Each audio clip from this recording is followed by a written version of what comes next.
అందరికీ నమస్తే. Welcome to the Telugu Twitter channel. So, ఇప్పటివరకైతే మనం ఆంధ్రప్రదేశ్ ప్రభుత్వం నూతనంగా ప్రవేశపెట్టిన 8వ తరగతి జీవశాస్త్రం బయాలజీనైతే రివ్యూ చేస్తున్నాం. ఇప్పటివరకైతే మనం 2 పాఠ్యాంశాలను రివ్యూ చేయడం జరిగిందనమాట. ఇప్పుడైతే మూడో పాఠమైనటువంటి పంట ఉత్పత్తులు, యాజమాన్య పద్ధతులు అనే పాఠ్యాంశాన్నయితే ఈ వీడియోలో రివ్యూ చేయబోతున్నాం. సో, మీరెవరైనా ఫస్ట్ టైమ్ చూస్తుంటే ప్లీజ్ సబ్స్క్రైబ్ చేసుకోండి. అదేవిధంగా బెల్ ఐకాన్‌లో ఆల్ నోటిఫికేషన్ ఎనేబుల్ చేసుకోండి. ఇక పాఠ్యాంశంలోకి వెళ్దాం. సో, పాఠ్యాంశంలో చూస్తే మీకు టైటిల్ అయితే ఇలా కనిపిస్తుంటుంది. పంట ఉత్పత్తులు, యాజమాన్య పద్ధతులు అని. సో, ఇక్కడ మనకి పంట ఉత్పత్తి చేసే విధానము, యాజమాన్య పద్ధతులంటే ఆధునిక విధానాలు లేదా అధిక ఉత్పత్తిని తీసుకురావడానికి ఉపయోగించే పద్ధతులనే మనం యాజమాన్య పద్ధతులని పిలుస్తాం. ఇక్కడ పహేలి, బోజో అనే ఇద్దరు పేర్లయితే ఉంటాయి. గుర్తుంచుకోండి. పహేలి అంటే ఇది. బోజో అంటే ఇతను అండ్ పహేలి అంటే అమ్మాయి అనమాట. సో, వీళ్ళు వేసవి సెలవులో వాళ్ళ మామయ్య ఇంటికి వెళ్లారు. వాళ్ళ మామయ్య ఒక రైతు. ఒకరోజు వాళ్ళు పొలంలో ఉపయోగించే తవ్వుకోలు అంటే దాన్ని బొరిగి అంటాం. కొడవలి, పార, నాగలి మొదలైన పనిముట్లు చూశారు. అప్పుడు బోజోకి సందేహం వచ్చింది. ఈ పరికరాలను మనం ఎక్కడ ఎలా ఉపయోగించాలో నేను తెలుసుకోవాలనుకుంటున్నాను అని. అన్ని జీవరాశులకు ఆహారం అవసరమని మనం తెలుసు. ఇది చిన్న క్లాసులో మనం చదివే ఉంటాం. మొక్కలు తమ ఆహారాన్ని తామే తయారు చేసుకోగలవు. ఆకుపచ్చని మొక్కలు వాటి ఆహారాన్ని ఏ విధంగా తయారు చేసుకుంటాయో గుర్తు తెచ్చుకోగలరా అంటూ ఒక ప్రశ్న వేశాడనమాట. ఇక జంతువులు చూసుకుంటే, జంతువులు గాని, మానవులు గాని స్వతహాగా వాటి ఆహారాన్ని అవి తయారు చేసుకోలేవు. మరి వీటికి ఆహారం ఎక్కడి నుండొస్తుంది? దీనికి వివరణ ఏంటనేది మళ్ళీ ప్రశ్న వేయడం జరిగింది. ముందుగా తెలుసుకోవాల్సింది ఏమిటంటే, మనం ఎందుకు ఆహారం తీసుకోవాలి? ఇక్కడ మరో ప్రశ్న అయితే ఇవ్వడం జరిగింది. సో, జీవరాశులన్నీ ఆహారం నుండి లభించే శక్తిని జీవక్రియ, శ్వాసక్రియ, విసర్జన మొదలైన జీవక్రియలు జరుపుకోవడానికి వినియోగిస్తాయి. అంటే జీవరాశులన్నీ కూడాను వాటికి శరీర క్రియలు జరగాలంటే మొత్తం మనకేం కావాలి? ఆహారం అవసరమని ఇక్కడైతే చెప్పడం అయితే జరిగిందనమాట. సో, అంతేకాకుండా మనం ఆహారం మొక్కలు, జంతువులు లేదా రెండింటి నుండి కూడా పొందుతామనమాట. మొక్కల నుండి వస్తుంది ఆహారం, జంతువుల నుండి కూడా వస్తుంది. మరి ఇక్కడ మళ్ళీ బోజోకి సందేహం అయితే వచ్చింది. మనందరికీ ఆహారం అవసరం. అయితే మన దేశంలో ఉండే అధిక జనాభాకి మనం ఆహారాన్ని ఎలా అందించగలం అనే ప్రశ్న వచ్చింది. అప్పుడు పహేలి అయితే సమాధానం చెప్తుంది. ఆహారాన్ని పెద్ద మొత్తంలో ఉత్పత్తి చేయాలి. మరి ఆహారాన్ని పెద్ద మొత్తంలో ఉత్పత్తి చేయాలంటే ఎలా చేస్తాము? వాటికి ఉపయోగించే యాజమాన్య పద్ధతులు మనకి అవసరం అంటూ వివరణ అయితే ఇవ్వడం జరిగింది. ఇక వ్యవసాయం అంటే ఏమిటి? ఒక చిన్న ఇంట్రడక్షన్ ఇచ్చాడండి మనకి. క్రీస్తు పూర్వం 10,000 సంవత్సరాల వరకు ప్రజలు సంచార జీవనం సాగించేవారు. వారు ఆహారం, ఆవాసం కొరకు సమూహాలుగా ఒక చోటు నుండి మరో చోటుకు తిరిగేవారు. వారు ఆహారంగా పచ్చి కూరగాయలు, పండ్లు తినేవారు. ఆహారం కొరకు జంతువులను వేటాడడం కూడా మొదలుపెట్టారు. తర్వాత నేలను సాగు చేసి వరి, గోధుమ మొదలైన ఆహార పంటలు పండించడం ప్రారంభించారు. అలా వ్యవసాయం ప్రారంభమైంది. అంటే క్రీస్తు పూర్వం 10,000 సంవత్సరాల తరువాత మనకి వ్యవసాయం అనేది రావడం జరిగింది. మరి పంట అంటే ఏంటి? పంటలు పండించడం అని చెప్పుకున్నాం కదా! మరి పంట అంటే ఏమిటి? ఒకే రకమైన మొక్కలను ఒకే చోట అధిక సంఖ్యలో సాగు చేయడాన్ని పంట అంటారు. క్రోప్ అంటామనమాట. ఉదాహరణకి గోధుమ తీసుకున్నామనుకోండి. అన్ని గోధుమ మొక్కలను ఒక్కో పొలంలోనే మనం ఏం చేస్తాం? పెంచుతాం అనమాట. దీన్ని మనం గోధుమ పంట అంటాం. అలాగే పంటలు చాలా రకాలని మీకు తెలుసు. అవి ధాన్యాలు అవ్వచ్చు, కూరగాయలు కావచ్చు, పండ్లు కావచ్చు. అయితే ఇవన్నీ కూడా ఒకే కాలంలో పండవు. ఇవి కాలాన్ని ఆధారంగా వాటిని పండించడం జరుగుతుంది. అదేవిధంగా వాటిని వర్గీకరించడం కూడా మనకిక్కడ జరుగుతుంది. భారతదేశం ఒక పెద్ద దేశం. అంతేకాకుండా ఉష్ణోగ్రత గాని, తేమ గాని, వర్షపాతం గాని, వాతావరణ పరిస్థితులు గాని ఒక ప్రాంతానికి మరో ప్రాంతానికి వేరుగా ఉంటాయి. కాబట్టి మనం వేసే పంటలు తదనుగుణంగా మనం వేయాల్సి ఉంటుందన్నమాట. మరి అదేంటో ఒకసారి చూద్దాం. దేశంలో వివిధ ప్రాంతాలు చాలా రకాల పంటలను పండిస్తారు. ఈ వైవిధ్యాన్ని ఉన్నప్పటికీ పంటలను ప్రధానంగా 2 విభాగాలుగా గుర్తించడం జరిగింది. అవి ఒకటి ఖరీఫ్, 2 రబీ. ఖరీఫ్ అంటే ఏమిటి? వర్షాకాలంలో పండే పంటలను ఖరీఫ్ పంటలు అంటారు. మన దేశంలో వర్షాకాలం సాధారణంగా జూన్ నుండి సెప్టెంబర్ మధ్య వస్తుంది. ఇక్కడ ప్రశ్న అండి. వర్షాకాల పంటలను ఏమంటారు? వాటి కాలం ఏంటి? జూన్ నుండి సెప్టెంబర్ మధ్య. మరి అంతేకాకుండా ఖరీఫ్ పంటల పేర్లు కూడా మనం కంఠస్థ పెట్టాల్సి వస్తుంది. ఎందుకంటే క్రింది వానిలో ఖరీఫ్ పంట కానిదేది? లేదా క్రింది వానిలో రబీ పంట ఏది? అని చెప్తూ కొన్ని పంటలను మనం మిక్స్ చేయొచ్చు. అలాంటి సందర్భాల్లో మనకి వరి, జొన్న, సోయాబీన్, వేరుశెనగ, ప్రత్తి అనేవి మనకి ఖరీఫ్ పంటలు. ఇక రబీ పంటలంటే ఏంటి? శీతాకాలంలో పండే పంటలను రబీ పంటలు అంటారు. మరి వీటి కాలం అక్టోబర్ నుండి మార్చి వరకు. అక్టోబర్ నుండి మార్చి వరకు పండే పంటలను రబీ పంటలు అంటారు. ఇక్కడ ఏ పంటలు పండిస్తారు? గోధుమ, పప్పు ధాన్యాలు, బఠానీ, ఆవాలు, అవిసె గింజలు ఇవి పండిస్తారండి. గోధుమ, పప్పు ధాన్యాలు, బఠానీ, ఆవాలు, అవిసె గింజలు అనేవి మనకి రబీ పంటలు అనమాట. ఇవే కాకుండా చాలా ప్రాంతాల్లో కూరగాయలు కూడాను వేసవిలో కూడా పండిస్తారనమాట. పప్పు ధాన్యాలు, కూరగాయలు వేసవిలో పండిస్తారు. వీటిని మనకి ఇక్కడైతే ఇవ్వలేదు కానీ వీటిని జయాద్ అంటారు. జయాద్ అంటారు. జయాద్ అంటే వేసవి పంట అని అర్థం అనమాట. ఈ విధంగా మనకి పంటలకు సంబంధించినటువంటి కాలాలు అయితే మనకి ఇక్కడ ఇవ్వడం అయితే జరిగింది. ఇక తర్వాత మనం చూద్దాం. తర్వాత మనం చూస్తే పంట ఉత్పత్తి యొక్క ప్రాథమిక పద్ధతులు అని ఇవ్వడం జరిగింది. ఇక్కడ ఒక ప్రశ్న బోజోకి వెంటనే ఒక సందేహం వచ్చిందనమాట. అయితే మరి శీతాకాలంలో వరి ఎందుకు పండించలేరు? అప్పుడు పహేలి సమాధానం చెప్తుంది. వరి పంటలకు నీరు అధికంగా అవసరం, అందువలన వర్షాకాలంలోనే దీనిని పండిస్తారు అంటూ వివరణ అయితే ఇవ్వడం జరిగింది. సో దీనిపైన కూడా ప్రశ్న ఇవ్వచ్చు. వరి పంటలను రబీలోనే పండిస్తారు, రబీలోనే ఎందుకు పండించరు అని అడగొచ్చు అనమాట. ఎందుకంటే రబీలో వర్షాకాలం అనేది వర్షాలు తక్కువగా ఉంటాయి కాబట్టి మనకి రబీలో పండించడం అనేది కష్టం. అయితే నదీ ప్రాంతాలు లేదా కాలువలు ఉండే ప్రాంతంలో రబీలో కూడా దీన్ని పండిస్తారు. అయితే పంట సాగు నిర్దిష్ట కాల వ్యవధిలో రైతులు చేపట్టే అనేక కార్యకలాపాలతో కూడి ఉంటుంది. అంటే ఒక తోటమాలి తన తోటలో మొక్కలను పెంచే పద్ధతులు లేదా మన ఇండ్లలో అలంకరణ కోసం మొక్కలు పెంచే పద్ధతిలోనే పోలి ఉండడం మీరు గమనించవచ్చు. ఈ కార్యకలాపాలు లేదా పనులను ఏమంటాము? ఇక్కడ మంచి ఇంపార్టెంట్ క్వశ్చన్స్ మనకు రావడానికి ఉంటుందండి. వ్యవసాయ పద్ధతులు ఉండే సోపానాలు ఏమిటి? అంటే ఒక వ్యవసాయం చేసేటప్పుడు వాళ్ళు ఆచరించేటటువంటి కార్యకలాపాలన్నింటినీ కలిపి లేదా పనులన్నింటినీ కలిపి ఏమని పిలుస్తాం మనం? వ్యవసాయ పద్ధతులు అంటాం. ఇందులో ఎన్ని దశలు ఉంటాయి? 7 దశలు ఉంటాయండి. 1 నేలను సిద్ధం చేయడం, 2 విత్తనాలను నాటడం, 3 సేంద్రియ రసాయనిక ఎరువులు కలపడం, 4 నీటిపారుదల ఏర్పాటు, 5 కలుపు నుండి రక్షణ, 6 పంట కోత కోయడం, 7 పంటను భద్రపరచడం. ఓకేనండి. సో ఇప్పుడు ఒక్కొక్క దాని గురించి మనం తెలుసుకోవాల్సిన అవసరం అయితే ఉందన్నమాట. ఇప్పుడు ఒక్కో దాని గురించి ఒకసారి చెక్ చేసేద్దాం. అందులో మొదటిది నేలను సిద్ధం చేయడం. నేలను సిద్ధం చేయడం అంటే ఇది ఒకప్పుడు మనకి 8th క్లాస్లో ఉండేది. సో దాన్ని కాస్త మళ్ళీ ముందుకు తీసుకొచ్చారు. ఒకసారి చూద్దాం. మొదటిది నేలను సిద్ధం చేయడం అండి. నేలను సిద్ధం చేయడం అంటే వ్యవసాయంలో నేలను తిరగవేయడం లేదా గుల్లబారేటట్లు చేయడం అనేది ముఖ్యమైన పనుల్లో ఒకటి. అంతేకాకుండా వ్యవసాయంలో మొదటి దశ.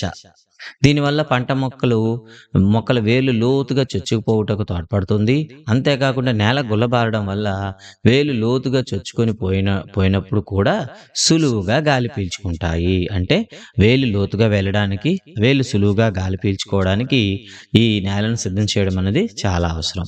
గుల్లబారిన నేల వేలు సులువుగా గాలి పీల్చుకునేలా ఎందుకు చేస్తుంది అనేది మరో ప్రశ్న అయితే రావడం జరిగింది. వదులుగా ఉన్న నేల వానపాములు, సూక్ష్మజీవులు నేలలో బాగా పెరగడానికి సహాయపడుతుంది.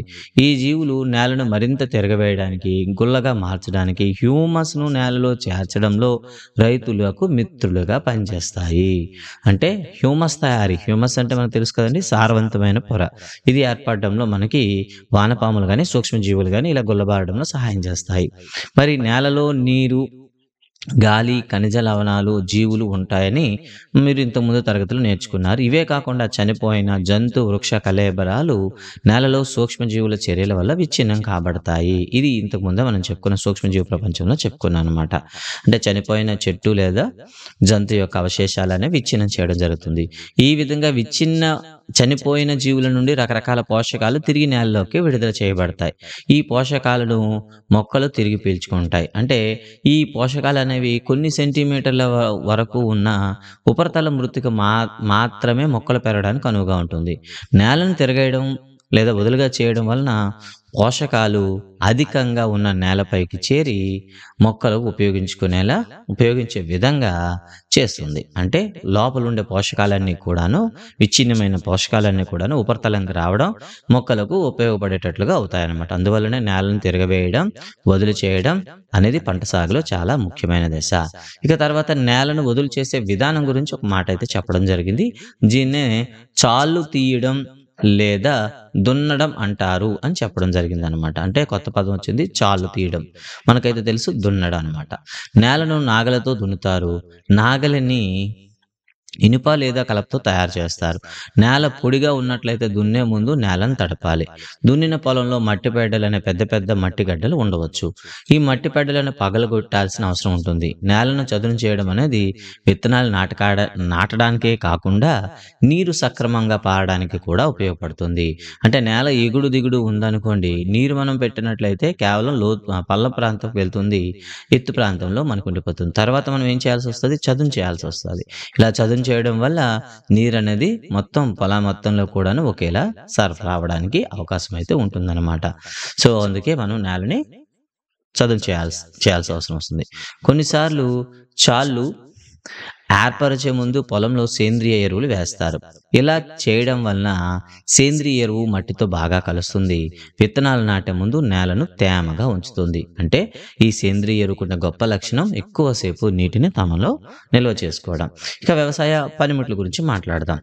మంచి ఫలసాయం పొందాలంటే విత్తనాలు నాటే ముందు మట్టి గడ్డలను ముక్కలుగా చేయడం చాలా అవసరం.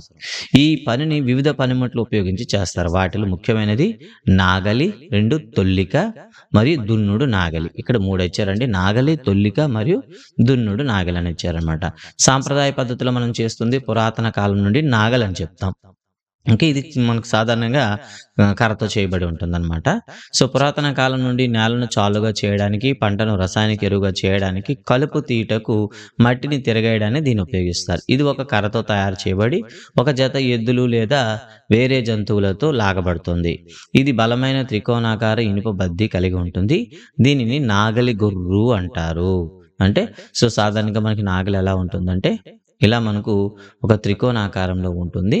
అయితే ఇలా ఉండడం జరుగుతుంది. దీనికి కర్రను కట్టడానికి ఉంటుంది. ముందుకు వచ్చేసరికి ఒక ఇనుపు చిన్న బద్ది అయితే ఉంటుందన్నమాట. ఎందుకంటే మట్టిని చీల్చి వెళ్ళడానికి. గొర్రుకు వేరొక వైపు చేతిపిడి ఉంటుంది. ఓకేనండి. సో నాగలి యొక్క ముఖ్య భాగమైనటువంటి పొడవాటి కలప దుంగను నాగలి దుంగ అంటారు. అంటే దీన్ని పట్టి లాగడానికి అనువుగా మనం ఒక కర్ర అయితే ఉంటుంది. దీన్ని నాగలి దుంగ అంటారు. నాగలి దుంగ ఒక చివర నాగలి గొర్రుకు కలపబడి ఉంటుంది. వేరొక చివర ఎద్దు మెడపై ఉండే కర్రదూలానికి కలపబడి ఉంటుంది. సో ఇది నెక్స్ట్ ఏమవుతుంది? ఎద్దులు ఈజీగా లాగడానికి ఒక అడ్డుకర్ర అయితే ఉంటుందన్నమాట. ఈ అడ్డుకర్రని మనం ఏమంటాము? ఓకే, నాగలి గొర్రు అని పిలుస్తాం అనమాట. వేరొక చివర ఎద్దుల మెడలపై ఉండే ఓకేనా వేరొక చివర ఎద్దుల మెడపైన కర్రదూలం ఉంటుంది. దీన్నే కాడి అని కూడా అంటారనమాట. సో దీనికి కలపబడి ఉంటుంది. ఒక జత ఎద్దుతో మనిషి ఈ నాగలిని సులభంగా ఉపయోగించగలడు. స్థానికంగా ఉపయోగించే కర్ర నాగలి బదులు ప్రస్తుతం ఇనుప నాగలి కూడా ఉపయోగిస్తున్నారు. ఇక రెండవది తొల్లిక అంటామండి. ఇది కలుపు తీయడానికి, నేలను గుల్ల చేయడానికి ఉపయోగించే సులువైన పరికరం. ఇది కూడా పొడవాటి కర్ర లేదా ఇనుప కడ్డీని కలిపి ఉంటుంది. దీనికి చివర బలమైన వెడల్పుగా వంపు తిరిగిన లోహపు పలక అతకబడి బ్లేడులా పనిచేస్తుందండి. సో ఇది కూడాను మన వాళ్ళు ఏమంటారంటే ఈ రోజుల్లో ఇనుప నాగలి అని చెప్తారు, కానీ ఇనుప నాగలి కాదు, దాన్ని తొల్లిక అంటారని ఇచ్చారండి. సో చూసారు కదా, ఇది తొల్లిక అండి. ఓకేనా. నిజానికి ఇది కూడా నాగలిలాగే ఉంటుంది. సో దీన్ని కూడా జంతువులు లాగుతాయి అన్నమాట. ఇక తర్వాత దున్నుడు నాగలి. అంటే ఈ రోజుల్లో మనం దున్నడానికి ట్రాక్టర్ సహాయంతో ఉపయోగిస్తున్న దాన్ని దున్నుడు నాగలి అని చెప్పారనమాట. అనే సాగు సాధనం ఉపయోగించి నేలను దున్నుతారు. ట్రాక్టర్ను ఉపయోగించడం వలన శ్రమ మరియు కాల ఆదా అవుతుంది. ట్రాక్టర్ను ఉపయోగించడం వల్ల మనకి కాలము అదేవిధంగా శ్రమ కూడా తక్కువ ఉంటుంది. ఇది మొదటి దశ అండి. ఇంకా రెండవది విత్తనాలు నాటడం. పంట ఉత్పత్తిలో విత్తనాలు నాటడం ఒక ముఖ్యమైన భాగం. విత్తనాలు నాటే ముందు నాణ్యమైన, శుభ్రమైన, ఆరోగ్యకరమైన, మంచి రకానికి చెందిన విత్తనాలు ఎన్నుకోవాలి. రైతులు అధిక ఉత్పత్తినిచ్చే వంగడాలకు ప్రాధాన్యత ఇస్తారు. ఇక విత్తనాలను ఎన్నుకోవడం. సో, ఇక్కడ మనకి పహేలైతే ఒక సందేహం చెప్పింది. ఒకరోజు మా అమ్మ కొన్ని పప్పు విత్తనాలను అంటే శనగలు వంటివి ఒక పాత్రలో వేసి నీరు పోయడం చూశాను. కొన్ని నిమిషాల తర్వాత కొన్ని విత్తనాలు నీటిపై తేలడం మొదలుపెట్టాయి. కొన్ని విత్తనాలు నీటిపై ఎందుకు తేలాయి అని ఆశ్చర్యపోయాను. సో, దానికి సమాధానం. నీటిపై తేలే విత్తనాలు ఏమైనా ఉన్నాయా? నీటిలో మునిగిన విత్తనాలు కంటే అవి తేలికైనవా? బరువైనవా? అని ఎందుకు తేలిగ్గా ఉన్నాయి? నాసిరకం విత్తనాలు గుల్లగా అయి తేలిగ్గా ఉంటాయి. అందువలన అవి నీటిపైన తేలుతాయి. కాబట్టి నాసిరక విత్తనాలనేవి మనకి నీటిపై తేలుతాయి కాబట్టి అవి మనం పంటలకి ఉపయోగించరాదు. మరి మంచి ఆరోగ్యకరమైన విత్తనాలు నాసిరకం విత్తనాల నుండి వేరు చేయడానికి ఇది ఒక మంచి పద్ధతి. అంటే నీటిలో వేస్తే మనకి నాసిరకమైనవి, మంచివి మనం వేరు చేయొచ్చు. విత్తనాలు నాటే ముందు నాటడానికి ఉపయోగించే పనిముట్ల గురించి తెలుసుకుందాం. ఇక సాంప్రదాయంగా ఉపయోగించేది అంటే మనకి గరాటు ఉంటుందండి. ఒక నాగలిలాగా ఉంటుంది. దానికి గరాటు ఉంటుందనమాట. విత్తనాలు నాటడానికి సాంప్రదాయంగా ఉపయోగించే సాధనం గరాట ఆకారంలో ఉంటుంది.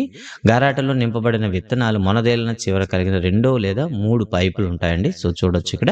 ఇలా మనకి పైపులు ఉంటాయి. ఆ పైపుల ద్వారా నేలలో వేయడం అనేది జరుగుతుందనమాట.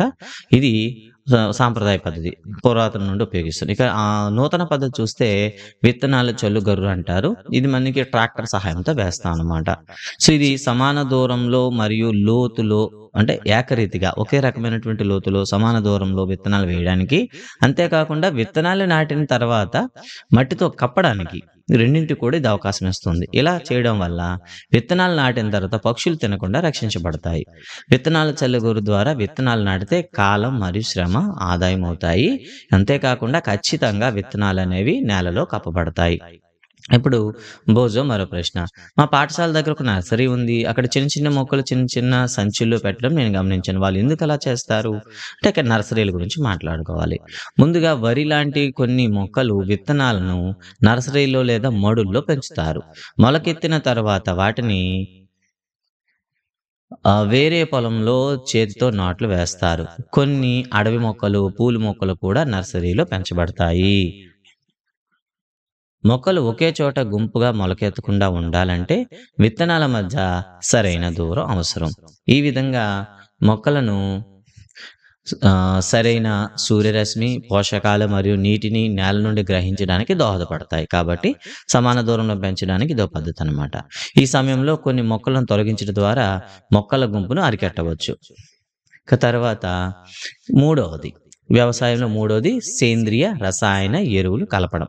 సో, ఇక్కడ మనకి ఎరువులు అనేవి ఎన్ని రకాలుగా ఉంటాయి? 2 రకాలుగా ఉంటాయి. ఒకటి సేంద్రియ ఎరువులు, 2 రసాయనిక ఎరువులు. మొక్కలు ఆరోగ్యంగా పెరగడానికి పోషకాల రూపంలో నేలకు అందించే పదార్థాలనే మనం ఎరువులు అంటాం అన్నమాట. మొక్కలు ఆరోగ్యంగా పెరగడానికి పోషకాల రూపంలో నేలకు అందించే పదార్థాలనే మనం ఎరువులు అంటాము. ఎరువులు 2 రకాలు. సేంద్రియ ఎరువులు, రసాయనిక ఎరువులు. ఒక పొలంలో ఆరోగ్యవంతమైన పంటను చూశాను. మరో పక్క పొలంలో మొక్కలు బలహీనంగా ఉన్నాయి. కొన్ని మొక్కలు మిగతా వాటికంటే ఎందుకు బాగా పెరిగాయి అనే సందేహం మన బోజకు రావడం జరిగింది. దానికి సమాధానం. నేల ఖనిజ లవణాలు, పోషకాలను పంట మొక్కలకు అందిస్తుంది. ఈ పోషకాలు మొక్కలు పెరగడానికి అవసరం. కొన్ని ప్రాంతాల్లో రైతులు ఒక పంట తర్వాత వెంటనే మరో పంటను అదే నెలలో పండిస్తారు. అందువల్ల పొలం నిరంతరం సాగులో ఉంటుంది. అందువల్ల నేలలో పోషకాలు తగ్గిపోతాయి అనమాట. ఊహించడానికి ప్రశ్న వేసాడు, తగ్గిపోతాయి. నిరంతరం పంటను సాగు చేయడం వల్ల నేలలో పోషకాలు తగ్గిపోతాయి. అందువల్ల రైతులు నేలను పోషకాలతో నింపడానికి సేంద్రియ ఎరువులు వేస్తారు. ఈ విధానాన్ని సేంద్రియ ఎరువు వేయడం అంటారు. సరైన లేదా చాలినంత ఎరువు లేకపోతే మొక్క బలహీనమవుతుంది అని ఇవ్వడం జరిగింది. అయితే సేంద్రియ ఎరువు అనేది మొక్కలు మరియు జంతువుల వ్యర్థాలను విచ్ఛిన్నం చేయడం ద్వారా ఏర్పడే పదార్థం. ఇంతకుముందు మనం సూక్ష్మజీవుల చరిత్ర చెప్పేటప్పుడు చెప్పుకున్నాం.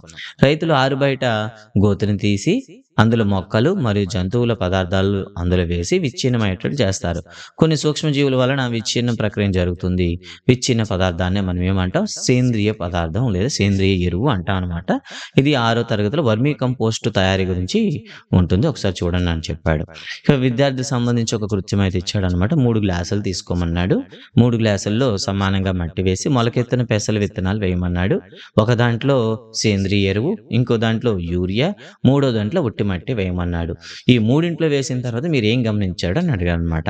ఇక్కడ చూసుకుంటే మనకి ఒట్టి మట్టిలో ఉండే మొలకలనేవి చాలా చిన్నవిగా ఉన్నాయి. వాటితో పోల్చుకుంటే ఏలో ఉండేవి కాస్త ఎక్కువగా ఉన్నాయి. వాటితో పోల్చుకుంటే బిలో కాస్త ఎక్కువగా ఉన్నాయన్నమాట. మరి రసాయనిక ఎరువులు అనేవి అధిక మొత్తంలో ప్రత్యేక పోషణ కలిగినటువంటి రసాయనాలు. ఇవి సేంద్రియ ఎరువులతో ఎలా విభేదిస్తాయి? రసాయనిక ఎరువులనేవి మనకి కర్మాగారంలో ఉత్పత్తి చేస్తారు. ఉదాహరణకి urea, ammonium sulphate, super phosphate, potash and NPK. అంటే గుర్తుపెట్టుకోండి, మొక్కలు పెరగడానికి కావలసిన స్థూల పోషకాలను ఏమంటారు? వాటిని ఎన్‌పీకేనండి. నత్రజని, భాస్వరస్ అండ్ పొటాషియం అనేది స్థూల పోషకాలు. ఇవి ఎక్కువగా అవసరం ఉంటాయి. అయితే మన నేలల్లో తక్కువ ఉండేటప్పుడు మనం వీటిని ఈ రసాయనిక ఎరువుల ద్వారా వేస్తూ ఉంటాం. అయితే ఇక్కడ మరో మాట అయితే చెప్పాడు. రసాయనిక ఎరువులు ఉపయోగించడం వలన గోధుమ, వరి, జొన్న వంటి పంటలు అధిక దిగుబడినిచ్చి రైతులకు సహాయపడతాయి. కానీ అధికంగా రసాయన ఎరువులు ఉపయోగించడం వలన నేల సారం కోల్పోతుంది. రసాయనిక ఎరువుల వల్ల నీటి కాలుష్యం కూడా కారణమవుతుంది. అందువల్ల నేల సారం తగ్గకుండా కాపాడాలంటే రసాయన ఎరువులకు బదులుగా సేంద్రియ ఎరువులతో భర్తీ చేయాలి, లేదా 2 పంటల మధ్య కొంతకాలం సాగు చేయకుండా వదిలివేయాలి అంటూ చెప్పడం జరిగింది. సేంద్రియ ఎరువులను వాడకడం వలన నేల ఆకృతి గాని, నీటిని నిల్వ చేసే సామర్థ్యం గాని పెరుగుతుంది. నేల పోషకాలతో మరలా పూరించబడుతుంది అంటే ఇవ్వడం అయితే జరిగిందనమాట. ఇక పంట మార్పిడి గురించి మాట్లాడదాం. పంట మార్పిడి. పంట మార్పిడి ద్వారా నేలలో పోషకాలను పూరించడం మరొక విధానం.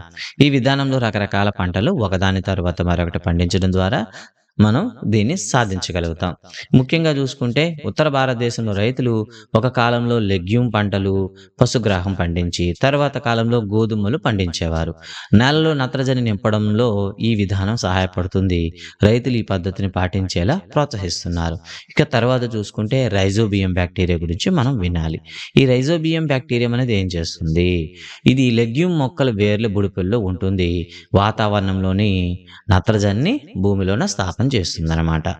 మరి ఇక ఎరువు, సేంద్రియ ఎరువుల మధ్య తేడా చూడండి. రసాయనిక ఎరువుకి, సేంద్రియ ఎరువు మధ్య తేడా ఇచ్చాడు.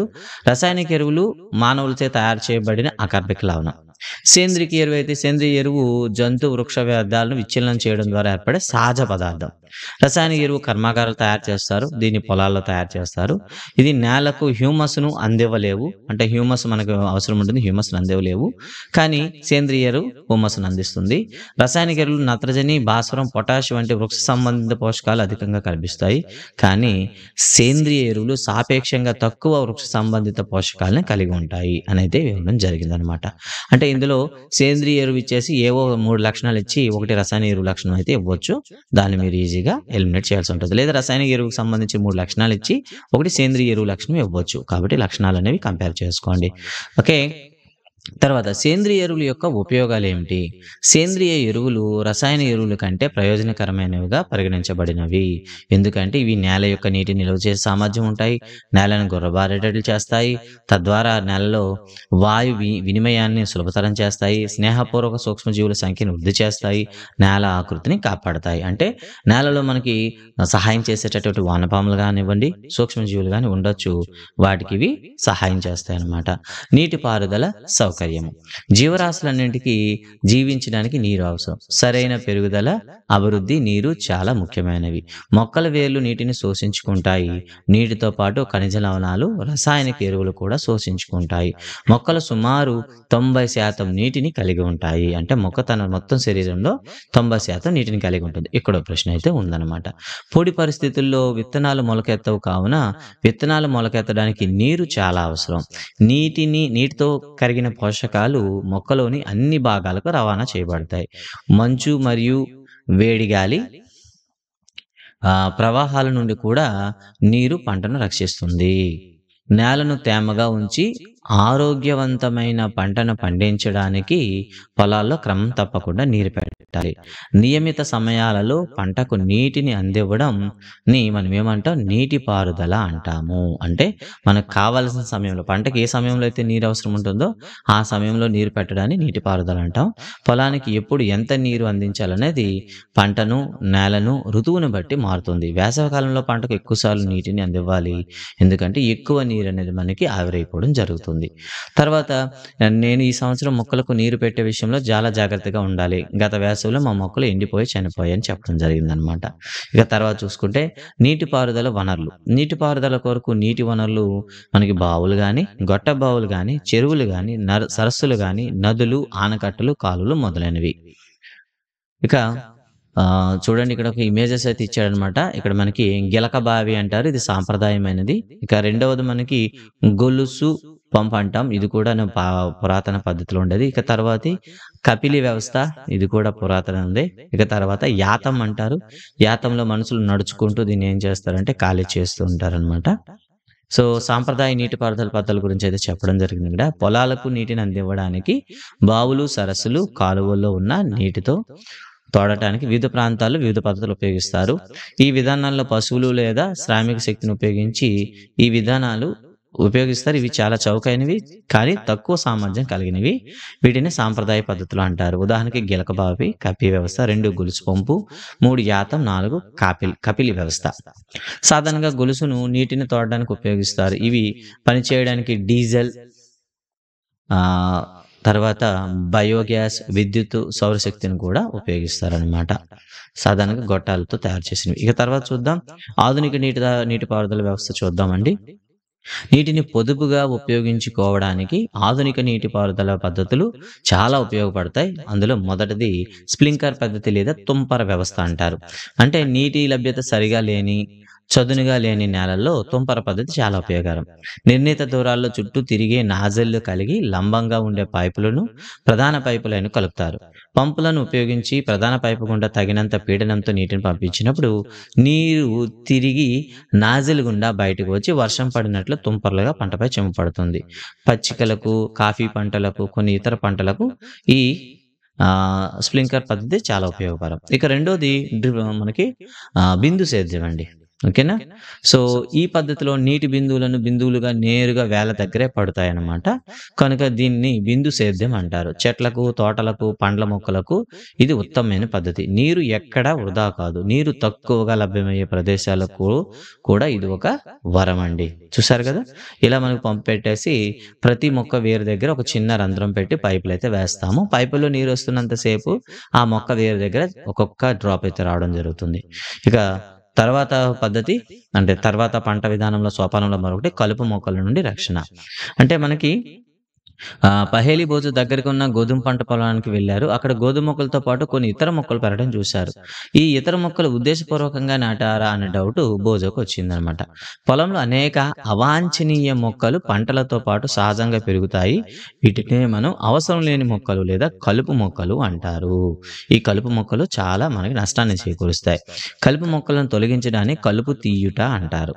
కలుపు మొక్కలు నీరు, పోషకాలు, స్థలం మరియు కాంతి కొరకు పంట మొక్కలతో పోటీపడి పంట మొక్కలు ఎదుగుదలపై ప్రభావితం చూపిస్తాయి. కావున కలుపు తీయడం ఆవశ్యకం.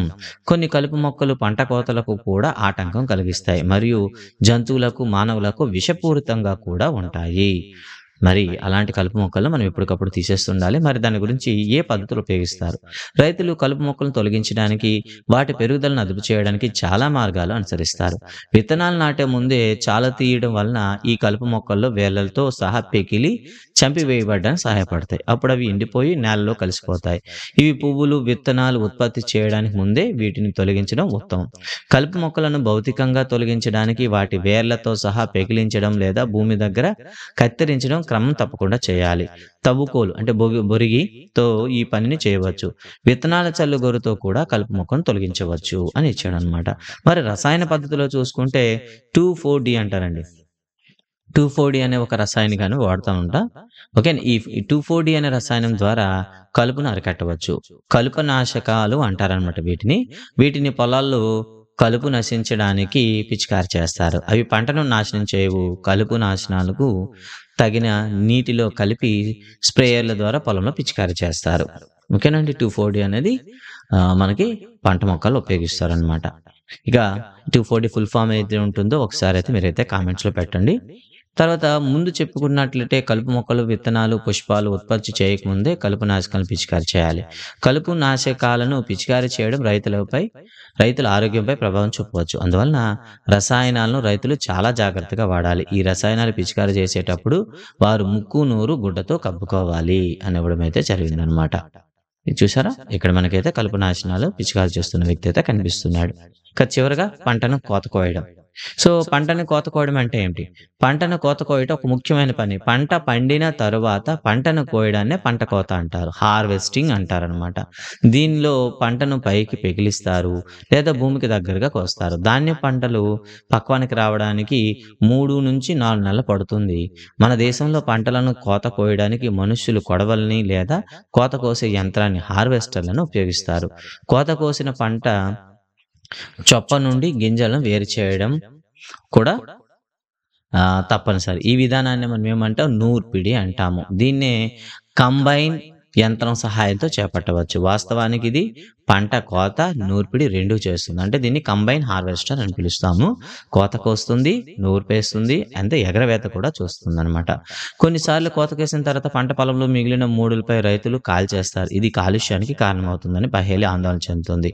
పొలాల్లో ఉన్న పంటను నిప్పు అంటుకొని పంట నష్టం కావచ్చు అంటూ మరో మాట అయితే చెప్పిందనమాట. సన్నకారు రైతులు మరి పెద్ద రైతులైతే సో కంబైన్ హార్వెస్ట్ వాడగలరు. మరి సన్నకారు రైతులైతే ఏం చేస్తారు? సన్నకారు రైతులు గింజలను పొట్టు నుండి వేరు చేయడానికి తూర్పుర పడతారు.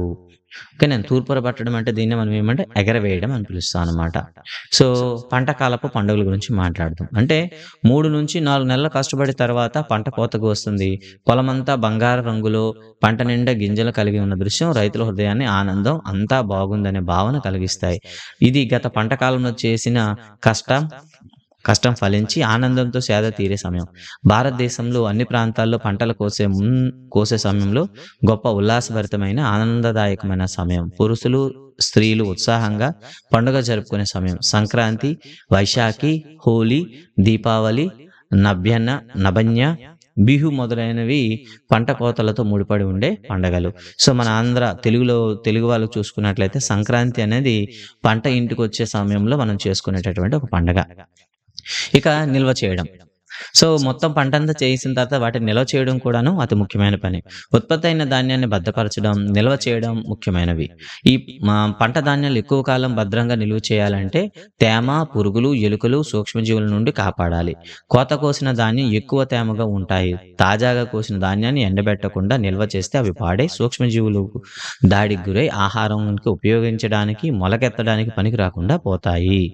కాబట్టి నిల్వ చేసే ముందు వాటిలో ఉండే తేమను తగ్గించాలి. కాబట్టి ఎండలో ఎండబెట్టాలి. ఇలా చేయడం వల్ల కీటకాలు, చీడలు, బ్యాక్టీరియా, శిలీంధ్రాల నుండి పంటను రక్షించబడుతుంది.